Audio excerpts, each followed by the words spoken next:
Hello, ladies and gentlemen of the jury. I actually said it this week. It is I, Emily Sophia, aka Mighty Sophia, here to break down for you guys the latest episode of Better Call Saul. We are actually halfway through the season, which is a fact that I find insanely saddening because I am not even ready to begin thinking about the end game of the season.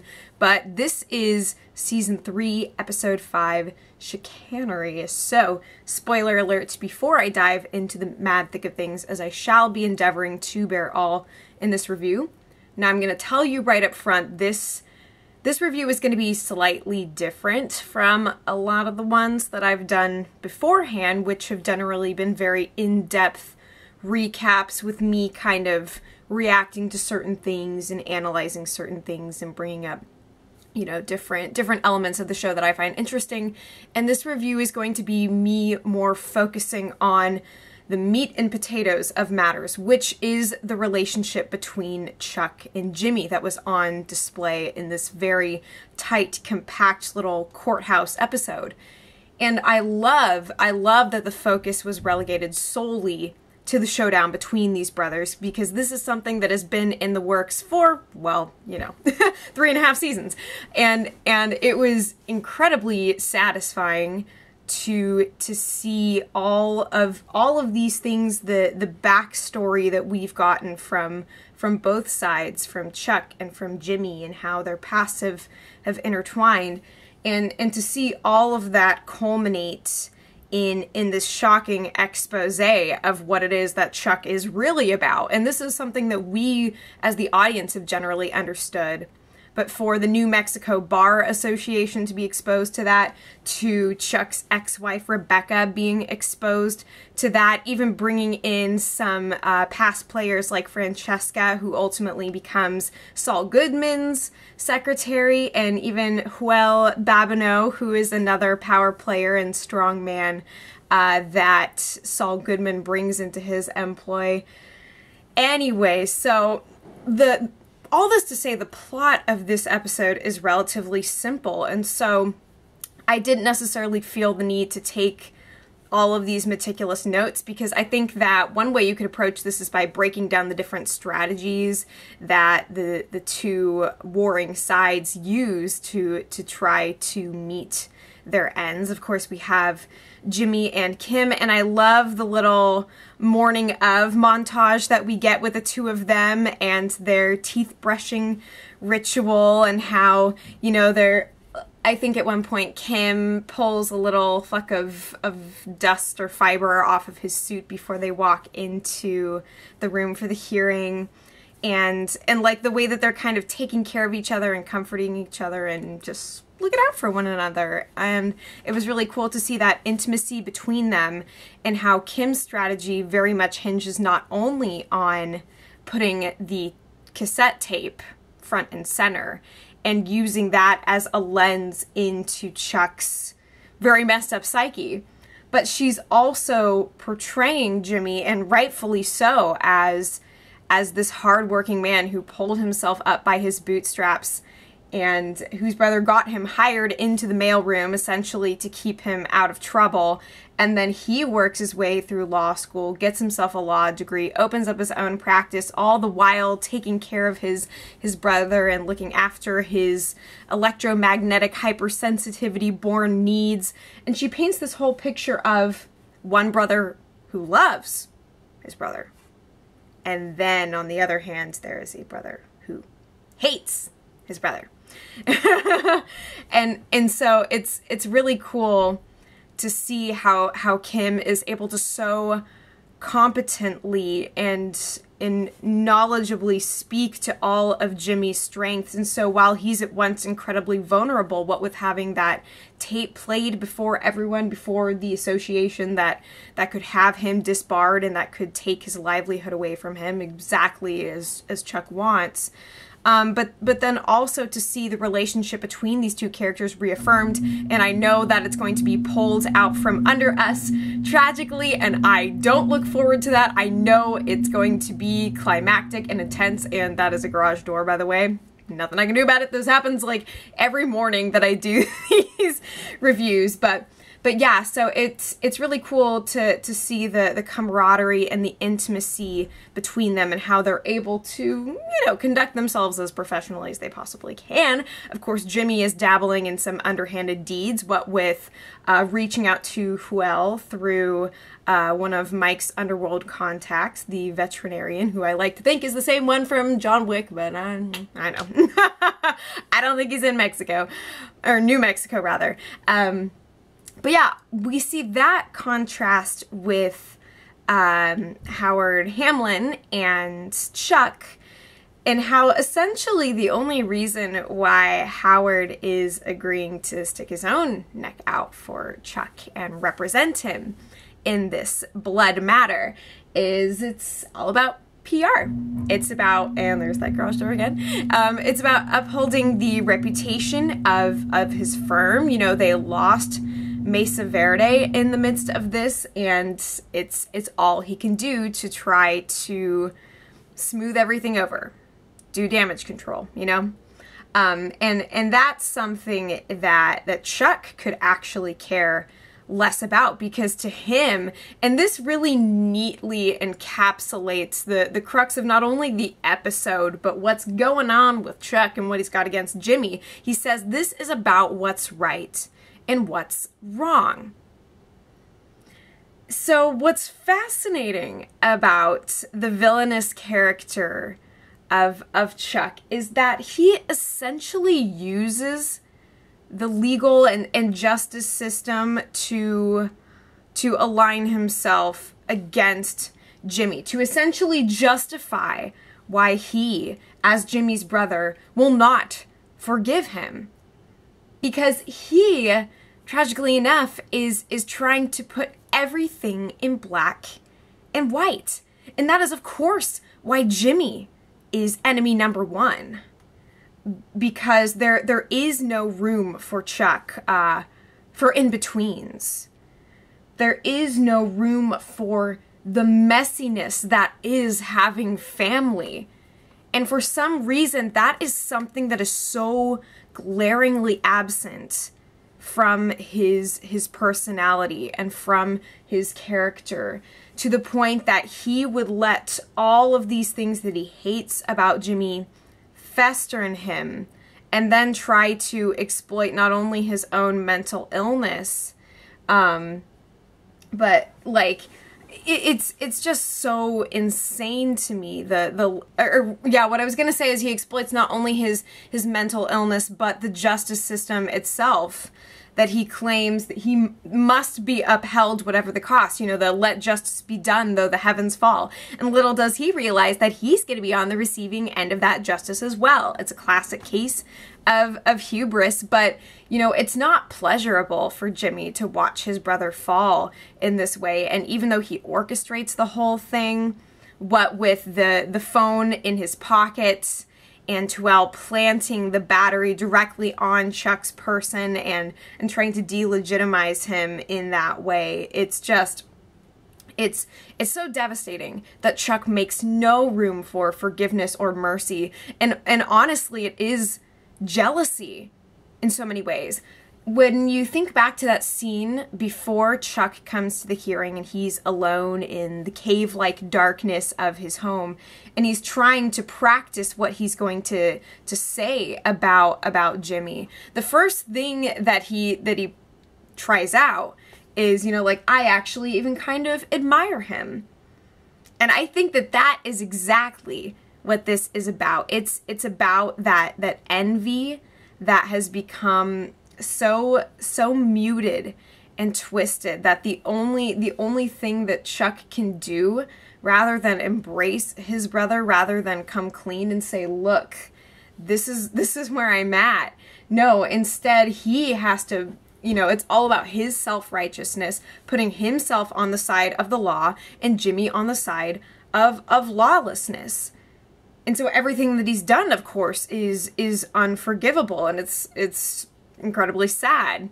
You think of the classic Bible verse that many people are familiar with, Christians or no. There's a passage about love, and one portion of that verse is that love keeps no record of wrongs. but oh, Chuck has been the stenographer of Jimmy's misdeeds.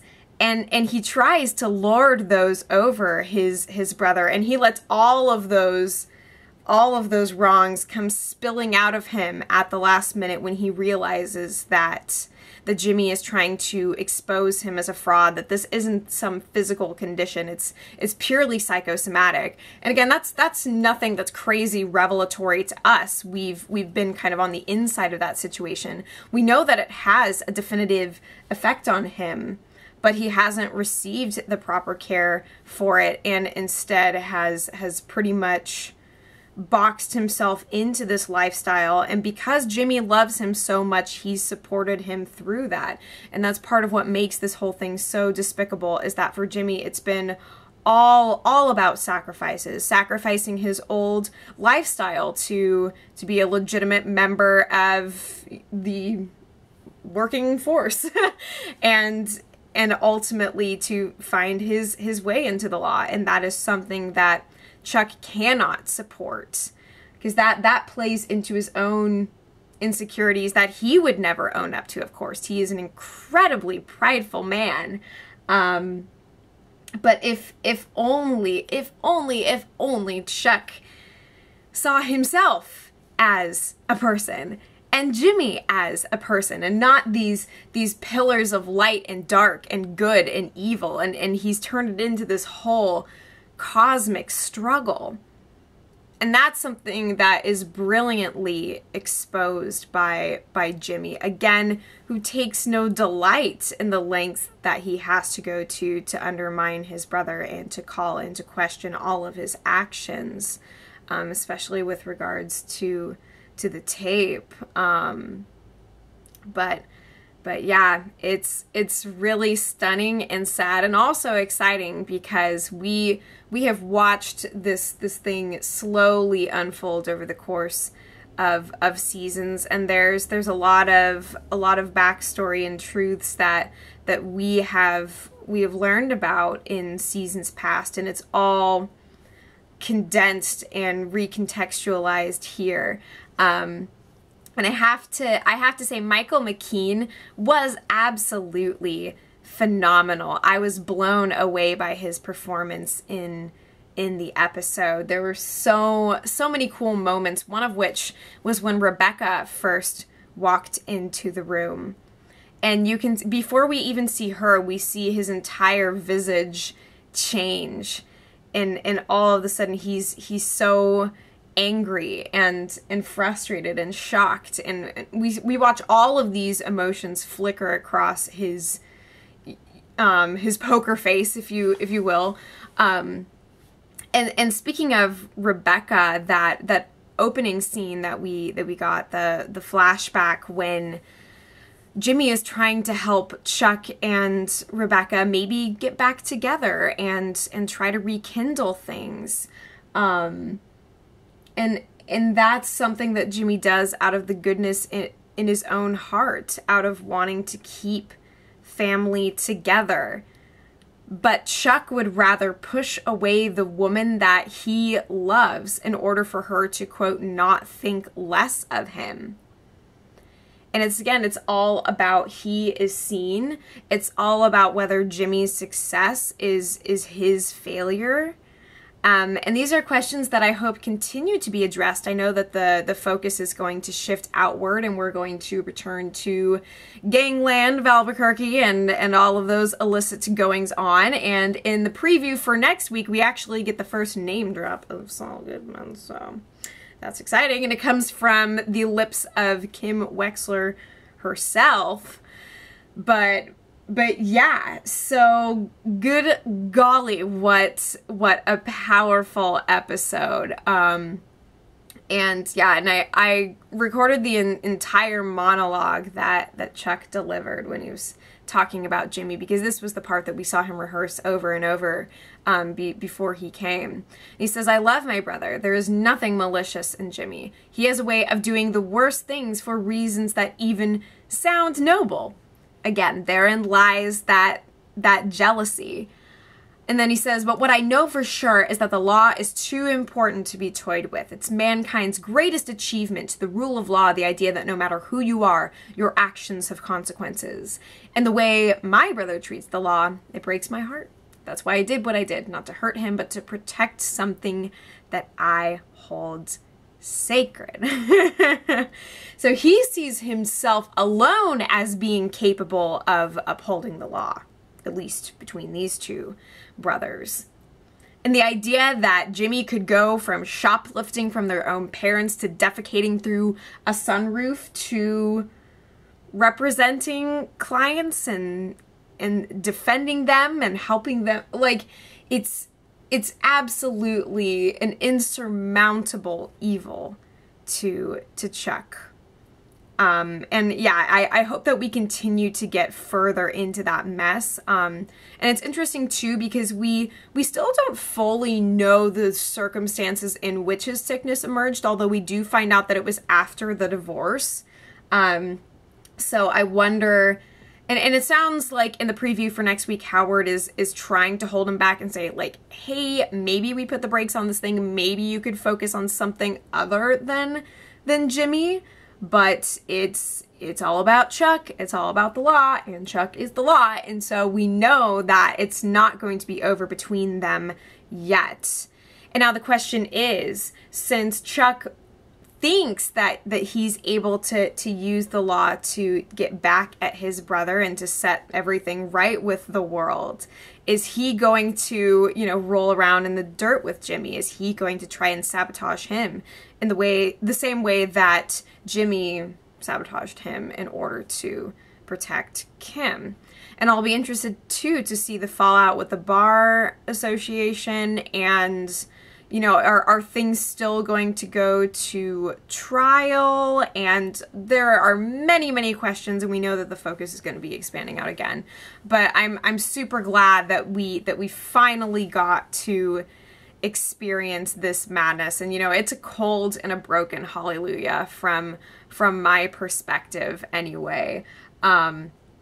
But yeah, lots of brilliant moments. It's really fun to break down all the different strategies, the facial expressions, what's being said versus what's being hidden beneath the surface. The return of Huel was extremely enjoyable. I was very happy to have him back in the mix. But yeah, Saul Goodman's coming. I don't know what's going to become of Chuck at this point. He is nothing if not determined, and I don't think that he's done seeking revenge quite yet.